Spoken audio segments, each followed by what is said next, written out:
everyone, today I'm here to do a not new, but like revision type of tag. I've done this tag before. It's the Would You Rather book edition tag. I'll link it down below for you to check out. But Steakachino, which is a very interesting username, I found that very awesome, decided to do an updated version of this, and I looked at the questions and they're insanely hard, like very hard choices.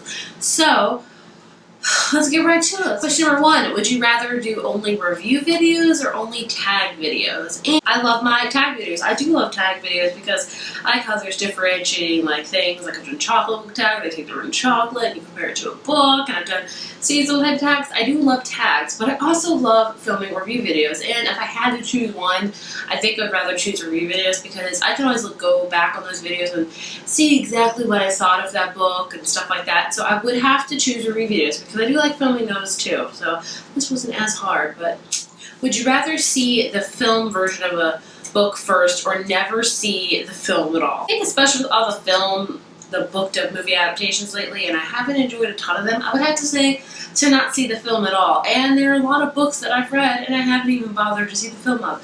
Still haven't seen Insurgent. Still haven't seen The Fault in Our Stars. Just haven't. I don't know. It's just this thing. And I think the fact of thinking if I had just seen the book or the movie of Harry Potter, never the book, I would just take away all the amazingness of it. So definitely I would not even option to see the films at all. Which, I mean, books always better than the movie anyway. Would you rather have a list of every book you've read, like Goodreads from birth, or would you rather still have a physical copy of your first favorite book? This one, it might go with having the first physical copy of my first favorite book. I don't know if it's cheating to say I can write the list myself and just keep it, but I do understand that how awesome it would be to know every single book I've read since birth. That is, oh, that's a really good thing. But then there's that, like, heirloom, or like just a memory of owning your first favorite book forever. So I think I'll go with owning the physical copy of your first favorite book. That's a tough one. Would you rather have an active in-person book club every month of non-booktuber friends, or have lunch with one of your booktuber friends once a year? This is tough. I have a lot of really good friends on Booktube. They live all throughout the countries, and it's just, I would love to see them once a year. That'd be great, but I don't think lunch would do it. I feel like the lunch would be like all day for us to talk about what we would say. So I'm gonna have to say I would rather have an active in-person book club, because I think you can really talk to somebody. You meet once a month, you talk to them, and it's an every month thing. Now, if the question would have been, would you rather have that once a month or rather have lunch with your Booktube friend once a month, I would definitely choose the Booktube friend once a month because that's great. Once a year, I need more. I need more of you guys. I need more of my friends. I need more. So I'm going to have to go with the in-person active book club for sure. Would you rather have time to read every single book you want, or have the money to buy every single book you want to buy? This one, I will say time. Especially lately, this past year I have had my first child, so time has gradually slipped away from me from reading. Like, I don't have the luxury of being like, I'm going to be up for a whole hour extra tonight to read because I can sleep in the next morning. What's sleeping in when you're a mom, right? So I would say time, definitely. If I had time to read all the books I wanted to read, it would be a beautiful gift. Money comes and goes. Time is also comes and goes, but time, I'd rather read every book I could with the time. Honestly, that is a easy question. Sorry for lying. The sun's being super jerky right now. Would you rather Dreamcast the film or have editing power over the script for the film version, or your fave? Of your fave, I'm guessing. I mean, cast, I think you could have a lot of people you never heard of as your cast, and then it would make a Dreamcast. I don't think necessarily your favorite actor could make that character come to life if they're not prepared for it. So I'm gonna have to say no to the Dreamcast, although that'd be amazing for me to put all of my favorites into a movie. Oh my gosh, it'd be awesome. I would rather have the editing power, to edit exactly the way I would personally see it and how I think the readers would like it. I think that would be I think that's a far better choice because you are enjoying the whole movie, I mean, you can help the actors, you can do that, so I'm gonna choose that one. Would you rather have your favorite fictional superpower or your favorite fictional technology?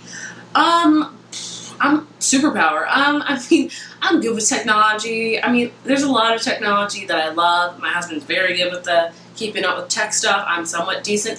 But there's some technology, like I read a dystopian, and some I'm just not a fan of, like robots. I am like, do not want a robot in my house. I feel like they're just going to take over one day, and I'll be the only one being like, I told you so. I told you it was going to happen. Did they make 50,000 movies about this robot? So that's what I think of when I think of technology, like machines and robots taking over our world. I do not. No. So I'd rather have a superpower. I'd rather be able to fly. I'd rather be able to magic or something like that. Definitely. Get out of here, robots. Would you rather read an amazing story with a ending or a story with a spectacular ending? Let's think about this. So we can read an amazing story, like the good 75% of it is amazing, and then you get the last 25, you're just like, still wasn't that great. Or you can read a story and have an amazing ending.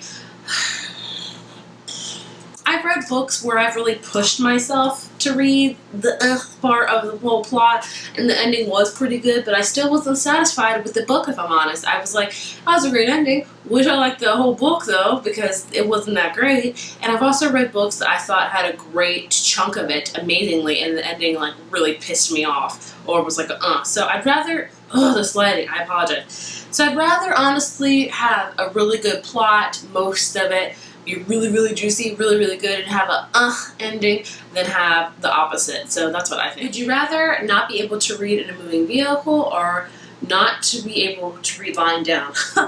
A moving vehicle. I already really can't read in a moving vehicle. I don't get car sick or motion sickness per se, but it gives me a headache after sometimes, so I really can't do that. So my option obviously is to not be able to read in a moving vehicle, because that's already like my life. Laying down, what kind of laying down we're talking about? Like flat on our back, maybe propped up?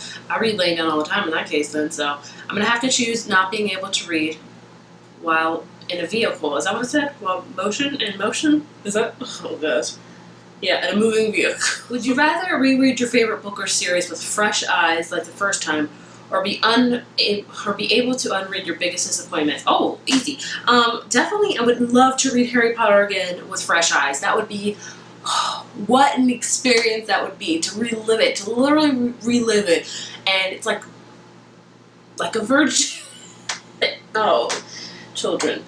I apologize for that. Pretty much like a version, I guess. Say that because that would just be such a unique and such an awesome experience, and I have read my fair share of disappointments, and I usually can forget about them pretty fast. I just like, done with you. I would definitely have to say, reading that with fresh eyes, that would be just literally magical. And the last question, the bonus question, would you rather go to Hogwarts or live in Middle-earth? Just because I've read Harry Potter, I'm such a huge Harry Potter fan, it's all my Harry Potter stuff, I would have to say Hogwarts. And I know a lot of people say Middle-earth. I think that's also a great choice. But I haven't fully immersed myself into Middle-earth. I've only watched the movie, which I love. I haven't read any of the books. So the choice will have to be, obviously, Hogwarts. And that's just me. I'd probably go to Hogwarts and never come back. Sorry, family. That was the Would You Rather Booktube Edition 2.0, and I really enjoyed it. I thought these were very insightful and thoughtful questions, so amazing job to Steakachino, hopefully I'm pronouncing that right, for doing these. I thought they were just awesome, so thank you for revising or redoing it or jazzing it up, whatever you want to say. Anyway, that is all from me, and I will see you guys next time. And if you would like to answer these questions down below, let me know, because I would love to know who the differentiated answers, which I'm sure we do, because that was really good. Bye, guys. Useless chapter.